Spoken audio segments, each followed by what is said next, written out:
কি করছিল সুকি? ওই যে আমার পিঠের উপর এসে বসলো, এখন মটর খাচ্ছে, দেখলে? এই সুকি, বাবা তুমি কি করছো? ওই যে মটর খাচ্ছে, দেখো।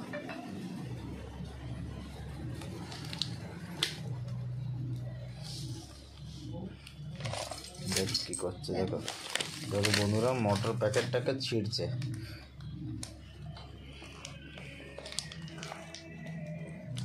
আয় চলে আমার কাছে আয়, আমার কাছে আয়।